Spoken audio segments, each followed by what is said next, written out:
Welcome back to Project Buddy. So on this video we're going to change out tie rod ends and stabilizer links. So first I got to take off the tire, jack up the car, and then I'll be ready to start going. So let's see what this project or adventure brings in. Okay, so we're going to be replacing this part. That looks fairly easy. And this part, I got to take this cotter pin off, loosen up that nut, and knock it out, and untighten it. So I'll have to put some WD-40 on it just to sort of loosen some stuff up, and then we'll go from there. Okay, one stabilizer link out, and that was not a pleasant experience. It was a little tricky because there's things in the way, and one area I couldn't even get a good wrench back there. So we'll get this other one in. Hopefully it goes in easier than it came out. Okay, so I got that one in.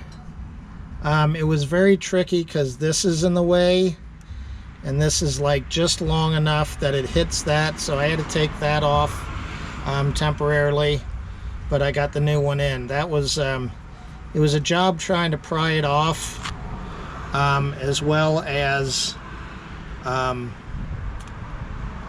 once you start, since the nuts were basically like rusted on, even with WD-40, the shaft inside would just spin, so I had to get some vice grips on it. But I did buy this this puller tool. It's a tie rod puller, and that sort of helped to loosen it up, but I don't know if that created more problems or less, so I might just loosen the bolts all the way next time on the other side and go from there.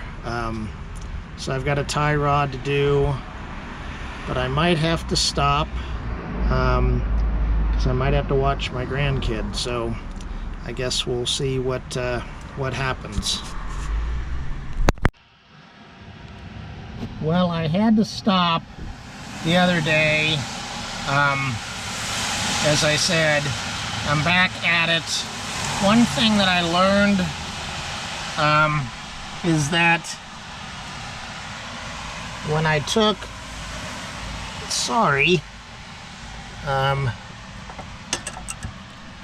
when I took this part off, there's these washers that go on there. Sorry, I dropped one. So there's these washers. They're called banjo washers, apparently. And they need to be replaced whenever you take this off. So a shout out to one of my co-workers,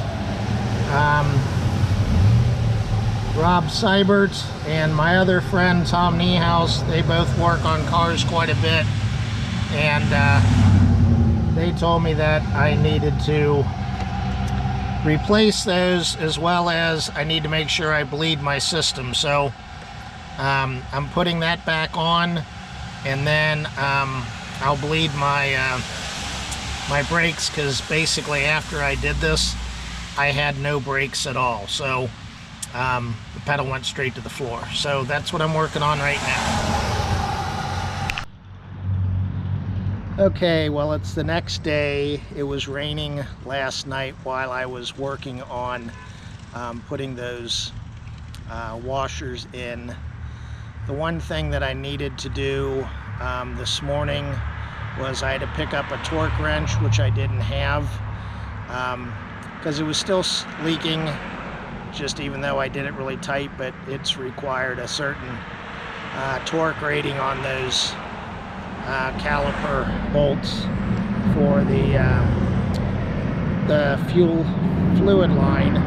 So I brought the torque wrench. I got home, I torqued it all down, checked to make sure there wasn't any leaks, and then I had to bleed the brake system. So we got everything done. I guess I learned some things with some help with some people. So even though I was doing it myself, I was learning stuff as I went. The car was sort of out of commission with the brake leak for a little bit of time, but we got it fixed, and got that one stabilizer link on. I didn't get the other one on yet, but I'll do that, and I don't think I'm going to do a video on that. You sort of saw what I did. So anyway, that's the end of this one. So thanks for watching. Please like and subscribe and leave any comments, and appreciate all the subscribers and all the people that watch the videos. I hope that it's enjoyable for you. Thanks again for watching. Take care. Bye-bye.